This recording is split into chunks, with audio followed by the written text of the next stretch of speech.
प्रतिज्ञा का मतलब होता है व्रत लेना। आपने 3 बार ये संकल्प किया कि गुरु लोगों के यहाँ तन मन धन और वचन ये भेंट होते हैं। तो तन से भेंट होने का मतलब है तन में 3 दोष होते हैं, 3 अपराध होते हैं, चोरी, जारी, हिंसा। यदि ये तन भगवान के भेंट हो गया तो जिंदगी में चोरी नहीं करना, जारी जबरदस्ती नहीं करना और मारपीट मत करना। मन से 3 अपराध होते हैं, बैर, ठिगाई, अभिमान। वचन में 4 अपराध होते हैं, झूठ, चुगली, निंदा और कटु वचन। ये 10 अपराध लिखे शास्त्रों में और धर्म के 10 चिन्ह लिखे हैं। क्षमा, अहिंसा, दया, मृदु, सत्य वचन, तप, दान, शील, सूची, तृष्णा रहित, धर्म अंग 10 जान। तो इन 10 को अपराधों को हटाया जाए और धर्म के 10 चिन्हों को वहां सेट किया जाए तो हमारा जीवन सुखद रहेगा। और को गुरु, दुनिया में गुरु कौन? ही तो उपदेशक है, जो इस जीव का कल्याण करने के लिए, परिवार का विकास करने के लिए, समाज का सुधार करने के लिए और देश का नाम रोशन करने का मार्ग बताए, वो गुरु है। को शिष्य, शिक्षा ग्राही, जो शिक्षा को ग्रहण करता है वो शिष्य है। शिक्षा ग्रहण आगे आगे बैठ के सीख लो, बीच में बैठ के समझ लो, पीछे पीछे बैठ के समझ लो, यूट्यूब से सुन लो। जो शिक्षा मानता है वो शिष्य है। चेला, चेला का मतलब ये होता है, चेला का मतलब बताई बात पर चले, वो चेला है। और तिलक लगाना, छापा लगाना, कंठी माला, ये भी अपने अपने गुरु का बाना, सबको ऊंचा माना, लेकिन वो बाद में है, वो सब गौण है। मुख्य तो यह है कि आपका प्रेम, आपका भाव, आपकी श्रद्धा, आपकी आस्था, आपका विश्वास भगवान में कितना है। ये ज्यादा देई के माला तिलक छाप नहीं किसी काम के, प्रेमा भक्ति के बिना नहीं नाथ के मन भाएगा, जो बजे हरि को सदा वही परम पद पाएगा।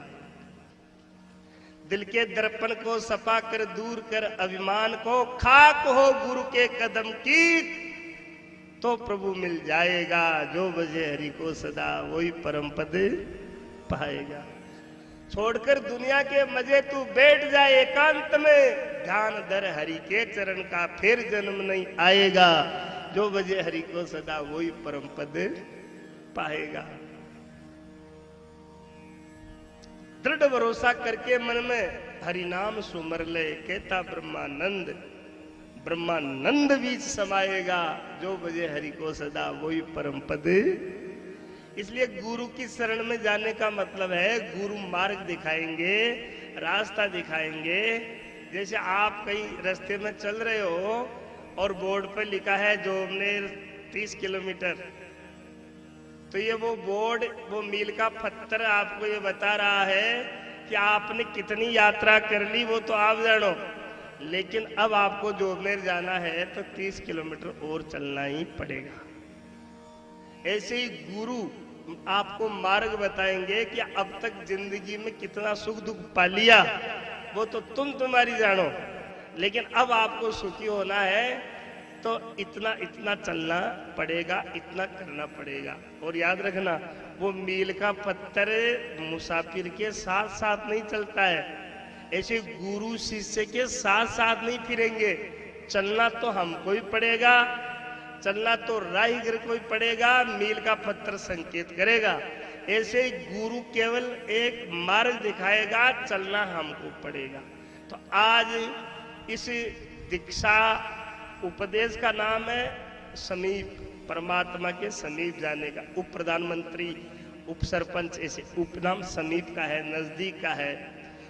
तो आज हम परमात्मा तक जाने के लिए कुछ नियम लेंगे। सबसे पहले हम किसी प्रकार का नशा पता दुर्व्यसन नहीं करेंगे, 1 नंबर। 2 नंबर, हम किसी की निंदा नहीं करेंगे। 3 नंबर, कोई भी संत साधु ब्राह्मण दिखे उसकी सेवा करेंगे। कोई भी माता पिता बुजुर्ग कोई दिखाई दे उनको प्रणाम करेंगे। और घर में एक आसन रखेंगे। जैसे अपन मकान में हमारा शयन कक्ष बनाते हैं, जैसे हमारे मकान में एक पूजा का मंदिर हो, उसमें आप भगवान की तस्वीर रखिए। आपको जो अच्छे भगवान लगते हैं उनकी रखिए। मेरी समझ में तो एक पेड़ में आत है, डाल पात फल फूल, पीछे क्या रहा जब पकड़ा निज मूल। एक मूल को पकड़ लिया जाए परमात्मा के। सभी केवल सूरत शकल में परिवर्तन है और वो एक ही सब में है। और यदि शिव पुराण को देखा जाए तो ग्रस्त लोगों के लिए वहां पंचाक्षरी मंत्र का उपदेश है कि वहां पंचाक्षरी मंत्र का जप करना चाहिए। और वो मंत्र है ओम नमः शिवाय। इस मंत्र का तो जप करना चाहिए। और राधे राधे राधे राधे राधे राधे राधे राधे इसका कीर्तन करना चाहिए।